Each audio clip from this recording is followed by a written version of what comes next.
Bonjour, dans ce quatrième épisode, je vais vous parler d'un coagulateur et d'un chalumeau pour nettoyer les fibres qui restent sur les têtes de mouche et d'un déboucheur d'œillet original.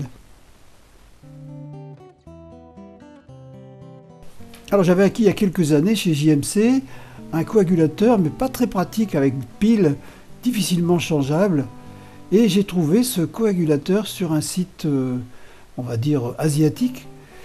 Un coagulateur sans fil qui se recharge sur un socle et qui, ma foi, est bien utile, bien efficace pour terminer les montages et particulièrement les petites fibres rebelles.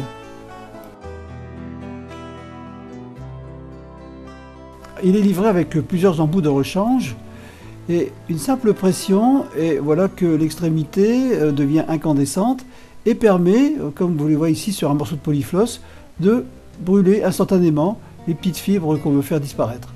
Très très bien.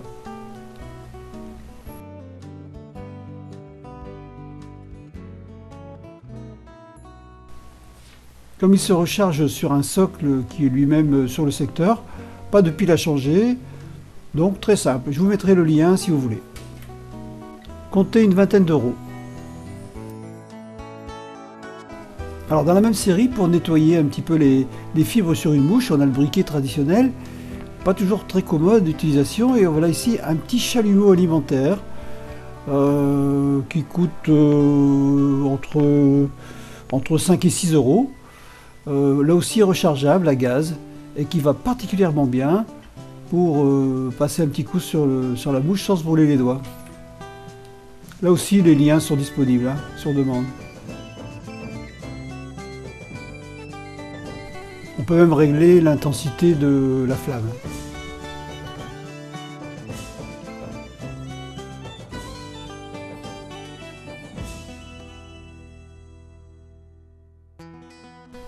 Alors sinon, les déboucheurs d'œillet, il existe une multitude, mais celui-ci est particulièrement intéressant. D'abord parce que c'est à usage dentaire, donc si vous êtes bien avec votre chirurgien dentiste, vous allez pouvoir vous en procurer. Ils appellent ça, eux, des racleurs ou des tire-nerfs.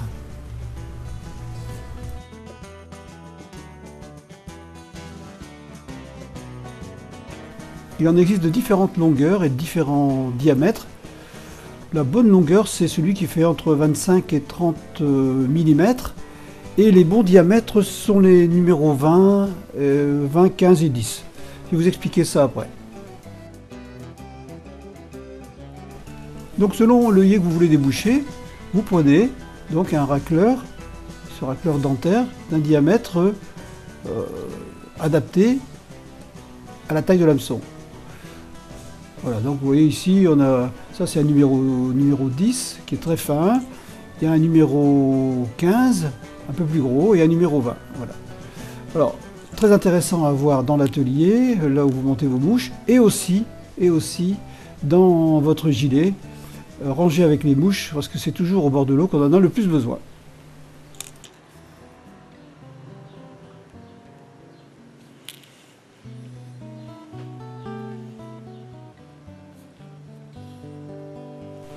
J'en ai trouvé pour 2 à 3 euros par boîte de 6.